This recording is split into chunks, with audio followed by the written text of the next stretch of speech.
Nedvomno je X5 tisti, ki je pri BMW-ju proslavil črko X. Z njim se je vse skupaj začelo in z njim gre zdaj vse skupaj v novo ero.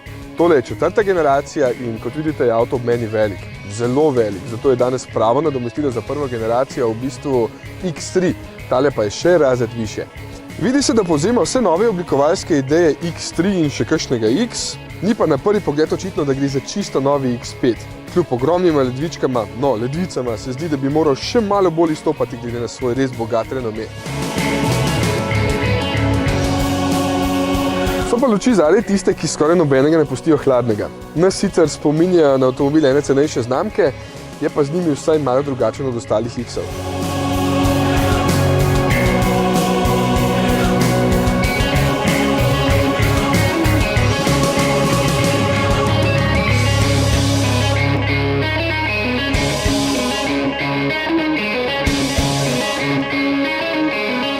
Vseeno bo vsakemu, ki bo samo malo zapeljal ta avto, jasno, da je tole nekaj drugega od starega X5.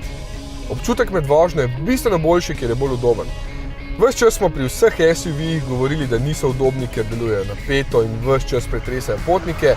Prestižni proizvajalci pa so zdaj našli rešitev v zračnem vzmetenju, ki je prvič na obeh premah na voljo tudi pri tem modelu. Čeprav stane dodatno 1500 €, niti ne razmišljajte, da ga ne bi izbrali.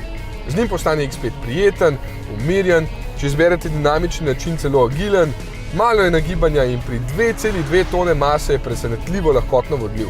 Manj sem prepričan, če res nujno priporočam štirikolesno krmiljenje, ki isto stane okoli 1500 €. Saj pomaga pri parkiranju na manjšem prostoru in zavijanju ozke ulice, ampak včasih daje nekam hecen občutek in je treba dodatno popravljati smer, ko že zavijate. Saj se človek navadi v 2 dneh, ampak se je vseeno treba navaditi, česar drugje nisem občutil v tolikšni meri.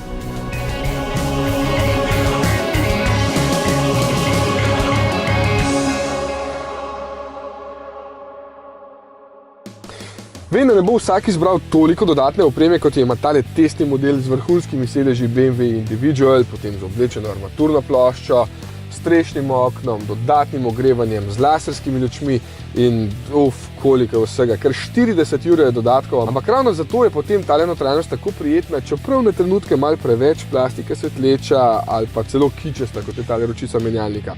Ampak vem, da ravno nekdo, ki zdaj gleda tale test, to leži kljuka na seznamu dodatne opreme, ker mu je to všeč. Ja, toliko različni so okusi.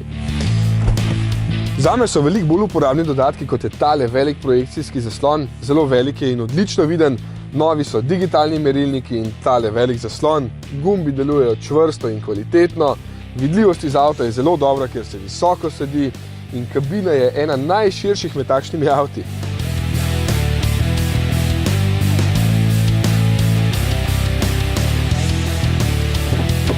Tudi v drugi vrsti trije brez težav sedijo eden ob drugem, edino dolžino je nekaj malo prostora, kar sem videl, ko sem noter otroške sedeže. Prtljažnik ostaja precej prostoren in ohranja tole dvojno odpiranje vrat. Zdaj se tudi spodnji del lahko odpre elektronsko. Taka fajn polička za sedeti.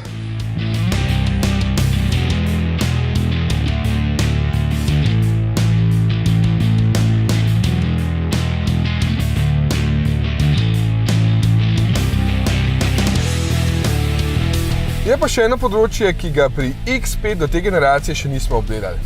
Teren. Ja, vem, kdo pa se z njim vozi po terenu in če smo realni stari, tudi niso blizu sem.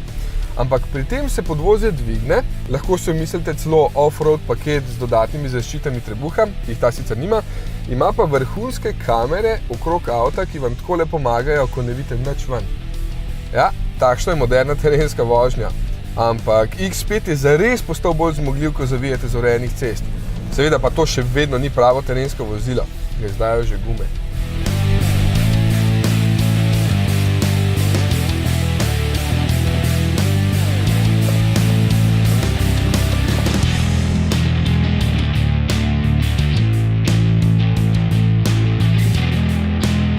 Če se vrnem na cesto, tukaj vas bosta znova navdušila znan 3-litrski dizelski 6-valjnik in 8-stopenjski samodejni menjalnik.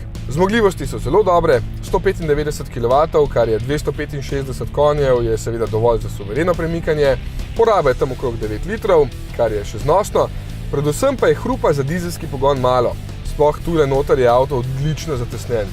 Zato bo še kar nekaj časa trajalo, da bodo v teh avtih brneli bencinski motorji.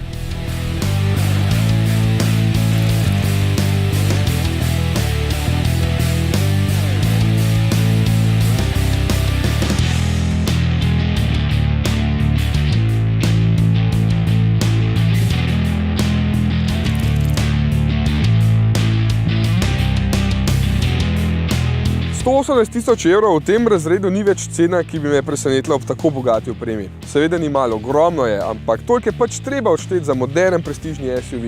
Za osnovnega bi sicer morali 77,5, ampak ne vem, zakaj bi se matrali na osnovnih stolih, če pa lahko uživate na teh finih foteljih, na zračnih blazinah, plavate na grdih cestnih luknjah, z laserskimi lučmi strašite poredne srne. A ja, to je test avta.